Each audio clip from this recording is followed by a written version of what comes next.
Halo sahabat pro, saya Chef Dery. Di episode Kitchen Talks kali ini, saya akan membuat suatu hidangan yang tentunya dengan penyajian yang inovatif, yaitu ramen cappuccino. Nah, mungkin secara looks-nya ini seperti cappuccino pada umumnya, namun yang menariknya adalah isian ramen di dalamnya. Nah, sahabat pro penasaran? Kalau gitu, langsung aja kita siapin bahan-bahannya.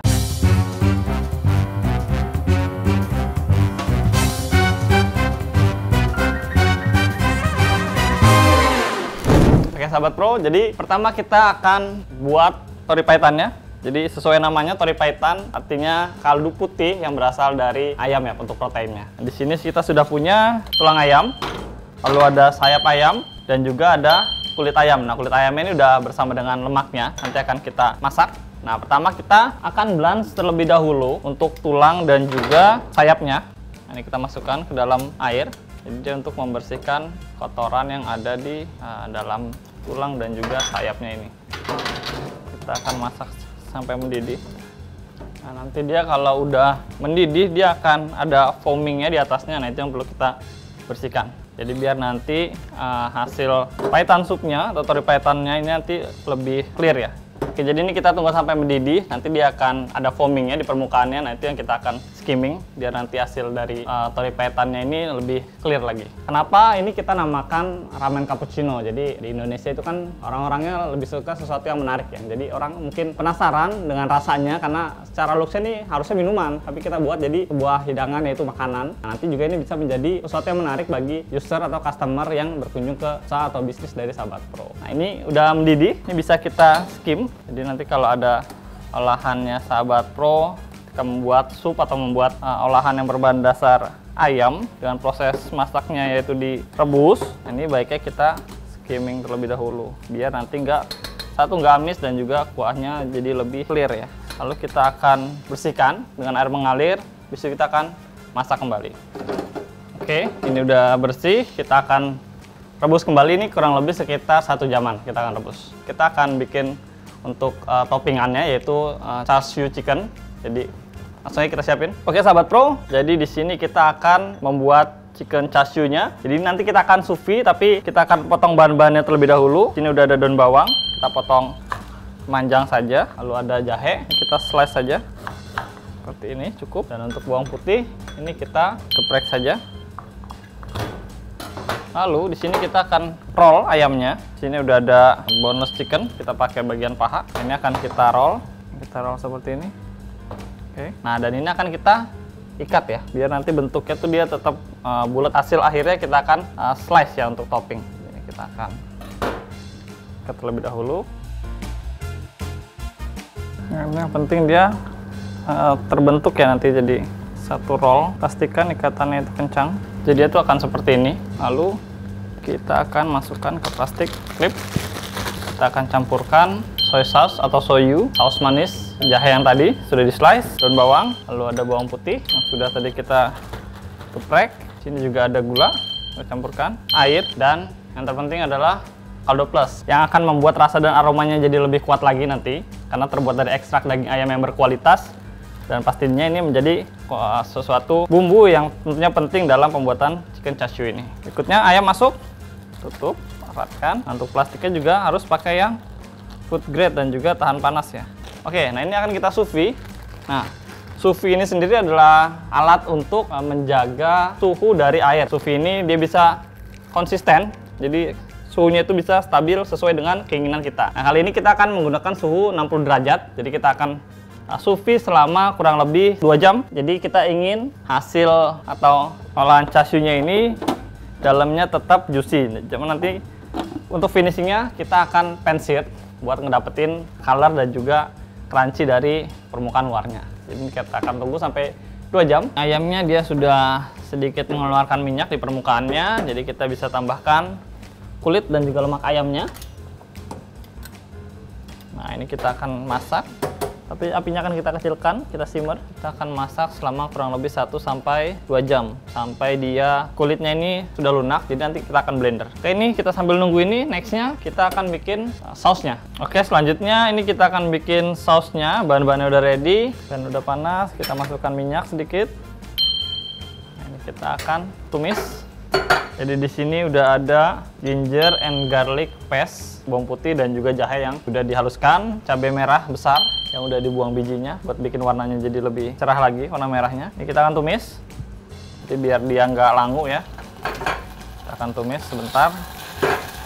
Tuh, ginger and garlicnya masuk. Kita ratakan sampai dia tercium aromanya udah wangi. Sekarang kita tambahkan cabai merah bubuk. Kita ratakan. Kita tambahkan saus manis Jepang. Lalu ada madu. Nah, ini apinya harus kecil ya, karena dia cepat burning. Jadi biar rasanya nggak pahit nanti. Lalu kita masukkan seasoning. Ada garam dan juga Ajinomoto Plus. Nah, ini yang bikin rasanya nanti jadi lebih umami ya. Nah, dosisnya juga ini cukup 1/4 aja dari MSG biasa. Jadi dia udah strong rasanya. Dan selanjutnya kita masukkan minyaknya. Nah, ini kan kita aduk sampai dia teremulsi antara minyak dan juga cabainya ya. Oke, kita akan masak dia sampai ada bubble-bubble kecil di permukaannya, itu baru kita matikan. Oke, ini sudah ada bubble kecilnya, kita matikan. Nah, ini kita akan aduk sampai dia emulsi ya dengan baik. Nah, kalau kita lihat di sini kan ini masih split ya, pecah antara minyak dan juga cabai dan bumbu lainnya. Ini kalau kita aduk terus, dia akan nanti semakin mengental. Nah, sahabat pro, kalau mau lebih cepat bisa tambahkan air es, jadi dia lebih cepat nanti untuk menyatunya. Nah, tinggal diaduk aja. Nah, ini sudah mulai mengental, bisa dilihat teksturnya. Oke, untuk sausnya ini sudah. Oke, ini bisa dilihat sahabat pro, untuk permukaannya dia udah oily dan warnanya juga udah mulai putih ya. Jadi ini kita bisa saring untuk kulit lemak, dan juga bagian-bagian yang sudah terlepas dari tulangnya. Kita ambil lemak-lemaknya. Nanti ketika kita blender, kita campurkan kembali, dia warnanya akan lebih pekat lagi warna putihnya ya.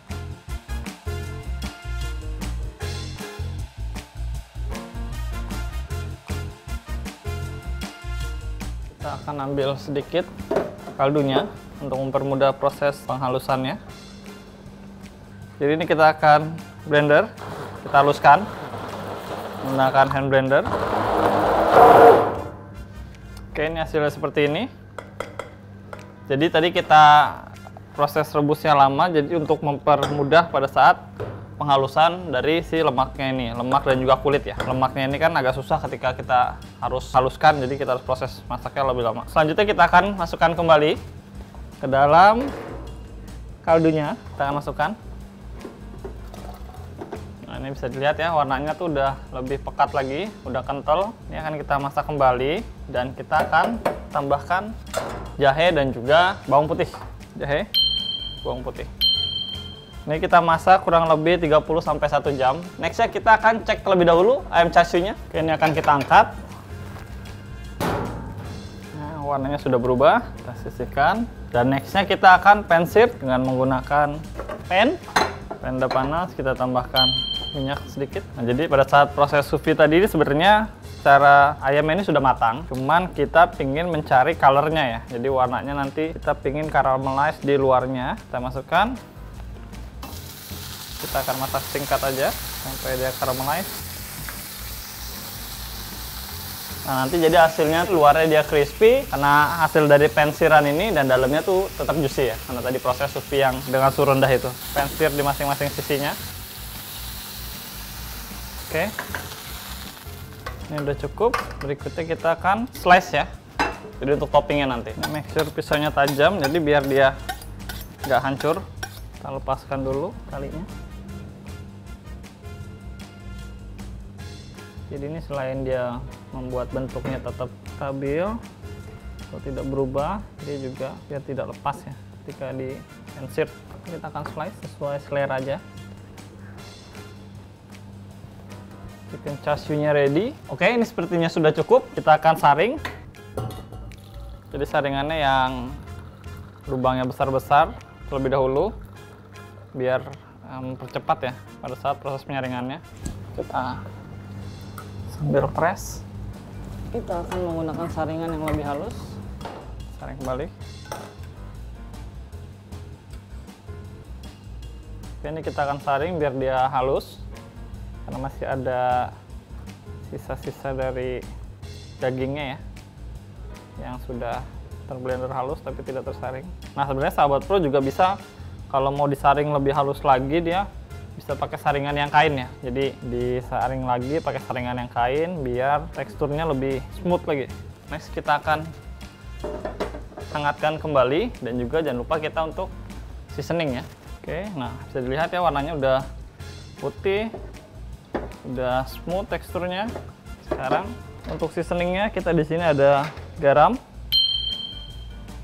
lalu ada Ajinomoto Plus. Nah, ini yang bikin rasanya lebih umami lagi. Lalu ada soyu atau kecap asin Jepang, dan terakhir kita ada kaldu plus ya, kaldu cair rasa ayam yang tentunya pakai ekstrak daging ayam yang berkualitas ya.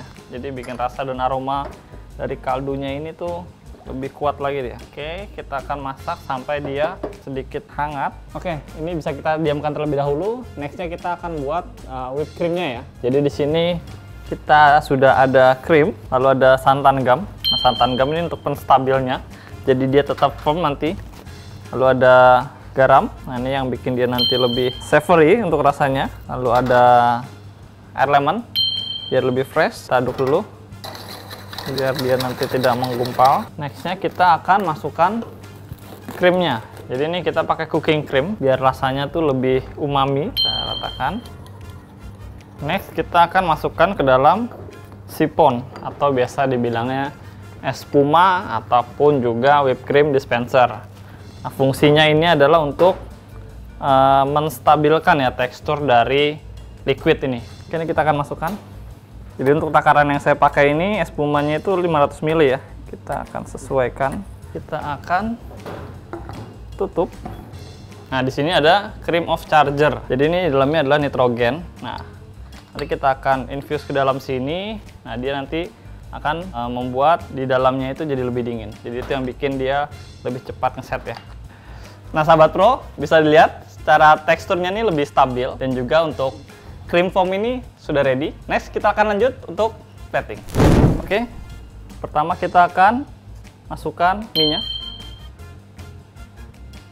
Kita masukkan chicken chashu-nya. Nextnya, tori paitan. Nah, di sini warnanya sudah tidak terlalu putih ya, jadi warnanya udah sedikit coklat. Jadi image-nya udah cappuccino banget nih. Kita langsung masukkan.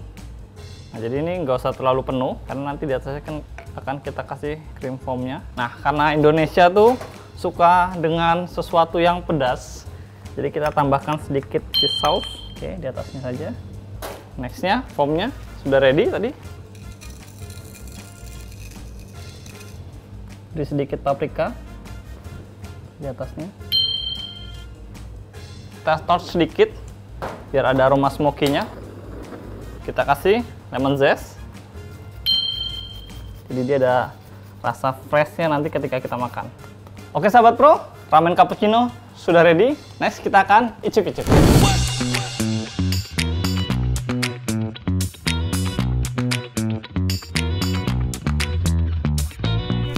Oke sahabat pro, sekarang waktunya kita icip-icip.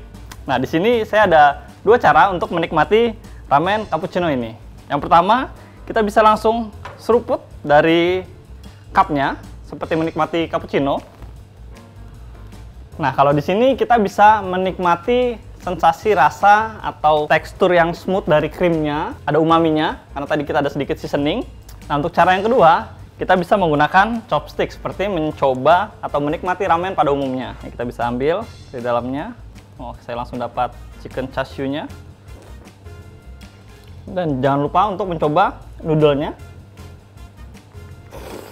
Nah, di sini rasanya tuh sangat kompleks ya, dan berpadu menjadi satu. Jadi ayamnya ini lembut banget karena tadi kita pakai teknik sous vide ya. Jadi dia teksturnya emang bener-bener lembut.